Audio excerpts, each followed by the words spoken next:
Hello, Devendra, and a very warm welcome to all our listeners joining us today. I'm Maria, your guide on this exciting German language journey. Hello, Maria. I'm really looking forward to today's lesson. It feels like we're moving from just saying things to actually interacting. Absolutely, Devendra. That's exactly the goal. Last time, we learned how to introduce ourselves and make simple statements like Ich bin Maria, meaning I am Maria, or Ich komme aus Indien, meaning I come from India.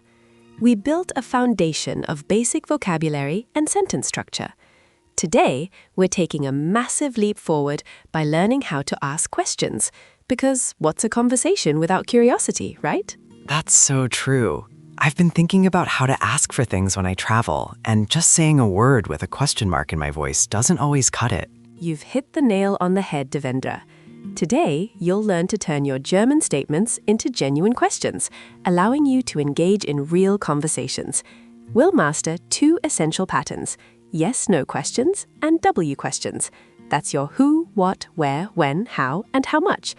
By the end of this episode, you'll be able to ask clear, polite questions for travel, shopping, and scheduling. Ready to become an inquisitive traveler? Ready, Maria. Let's dive in. Wonderful. Let's start with yes-no questions. These are the simplest to form, and guess what? The structure is quite similar to English in a way, but with a twist. In German, for a yes-no question, you simply put the verb at the very beginning of the sentence. No extra words like do or does needed. For example, if you want to say, you are here, that's Sie sind hier. Sie sind hier. Got it. Now, to ask, are you here, you just swap the verb and the subject. It becomes sind Sie hier. The verb sind, meaning are, moves to the first position. Can you try saying that? Sind Sie hier? Excellent. That's perfect, Devendra. The pronunciation was spot on. Let's try another one with the verb haben, meaning to have. If you want to say, you have a ticket, it's Sie haben eine Fahrkarte. Fahrkarte means ticket, by the way. Can you try saying Sie haben eine Fahrkarte? Sie haben eine Fahrkarte. Very good. Now, how would you ask, do you have a ticket? Remember, verb first. So it would be Haben Sie eine Fahrkarte? Fantastic, Devendra. That was absolutely correct. Haben Sie eine Fahrkarte? You've got the pattern down. Let's try one more. The verb sprechen means to speak. If you want to ask, do you speak English? How would you form that question? The statement would be, Sie sprechen Englisch. Okay, so sprechen Sie Englisch? Perfect. Sprechen Sie Englisch. You're doing incredibly well with this, Devendra. That's your first major question pattern mastered. Now, let's put this into a little scenario. Imagine you're at a hotel reception and you want to ask if they have a room available. How would you ask, do you have a room? The word for room is ein Zimmer. Haben Sie ein Zimmer? Superb! And if you wanted to ask if the room is available, using the verb sein, meaning to be, and frei, for available. So, the room is available is das Zimmer ist frei. So ist das Zimmer frei? Is that right, Maria? That's absolutely right, Devendra. You've made a slight pause there, which is a good natural reaction, but then you nailed it. Ist das Zimmer frei? You're getting better each time. See how quickly you're adapting to this structure. It's a huge step forward. Remember to review your study cards on Langmitra after this lesson for all the vocabulary, grammar, and cultural insights, and try the practice exercises to improve your pronunciation and test your understanding. That's a great tip, Maria. I'll definitely do that. I can already feel my confidence building. That's the spirit. Now, let's move on to our second essential question type, W questions. These are your information-seeking questions, similar to our what questions in English. Think who, what, where, when, how, and how much. The structure for these is also quite straightforward. The W question word comes first, and then, just like with yes-no questions, the verb comes immediately after it, in the second position. So, W word, then verb, then the rest of the sentence. Exactly, Devendra. Let's start with wo, which means where. This is incredibly useful for travel. If you want to ask, where is the train station? You'd say, wo ist der Bahnhof? Bahnhof is train station. Can you try saying, wo ist der Bahnhof? Wo ist der Bahnhof? Excellent. Now try asking, where is the hotel? Hotel is das Hotel. Wo ist das Hotel? Perfect, Devendra. You're making it sound very natural. Let's try was, which means what. So if you want to ask, what is that? You'd say, was ist das? Can you repeat that? Was ist das? Good. And wann means when. Wann kommt der Zug? Meaning, when does the train arrive? Wie means how. Wie geht es Ihnen? Meaning, how are you? And a very important one for travelers, wie viel, which means how much. So, how much does it cost is wie viel kostet es? Kosten means to cost.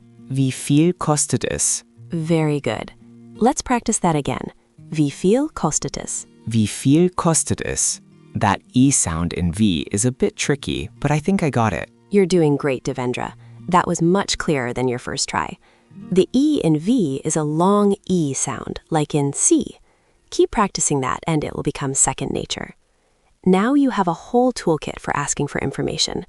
Wo ist for location, was ist for identification, wann for time, and wie viel ist for price.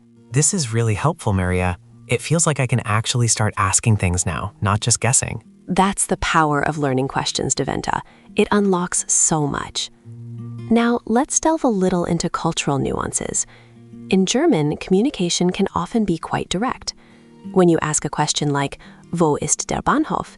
It's seen as efficient and clear, not rude. Unlike some cultures where indirect phrasing might be preferred to soften a request, Germans generally appreciate directness, especially in practical situations like asking for directions or information. However, politeness is still crucial, and using Sie, meaning the formal you, is a key part of that. So it's direct, but still polite with Sie. Exactly. It's about clarity and efficiency, but always with respect.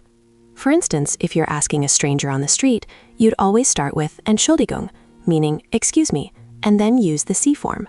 It's a sign of respect. This directness also means that when you ask a question, you'll likely get a very straightforward answer, which is great for a traveler. It saves time and avoids misunderstanding. In some cultures, you might get a longer, more elaborate explanation, but in Germany, it's often concise and to the point. That's a good insight. I can see how that would make navigating a new place much easier, knowing what to expect from the answers. Absolutely, Devendra. It's all part of understanding the whole picture. So let's do a quick final practice round to consolidate everything. I'll give you a scenario or a word, and you try to form a question using what we've learned. Are you ready? Ready, Maria? All right. You're at a market and you want to know the price of something. How would you ask, how much does this cost? Meaning use dies for this. Wie viel kostet dies? Excellent. Wie viel kostet dies? Perfect. Now you're looking for the restroom. How do you ask, where is the restroom? Meaning the restroom is die Toilette. Wo ist die Toilette? Fantastic. And one more. You're trying to confirm if a shop is open. You know open is geöffnet. How would you ask, is it open? Meaning use es for it. Ist es geöffnet? Bravo, Devendra. Compare how you said that at the beginning versus now. Huge difference. You've really grasped the core structures. You've gone from simply understanding German words to actively forming questions that will open up so many conversations for you. This is truly incredible progress, and you should be very proud of yourself. Thanks, Maria. It feels great to be able to put these words into action. My pleasure, Devendra. Keep practicing these question patterns. Try asking yourself questions in German about your surroundings. Wo ist mein Handy? Meaning, where is my phone? Was mache ich heute? Meaning, what am I doing today? The more you practice, the more natural it will become. For those listening, remember to use Langmitra for additional practice exercises and to review all the vocabulary and grammar points we covered today. I definitely will. Wonderful. That brings us to the end of today's lesson, The Inquisitive Traveler, German Questions. You've done a fantastic job, Devendra, and I'm so excited for you to start using these skills. Next time, we'll build on this by learning how to give simple answers and express preferences so you can truly hold a basic conversation. Until then, keep practicing and stay curious. Choose Devendra and choose everyone. Choose Maria and choose everyone. This was so helpful. Before we recap, one quick ask. What worked for you in this lesson? What felt hard? And what topic should we teach next? Drop it in the comments. Your feedback shapes what we build next.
one language sets you in a corridor for life.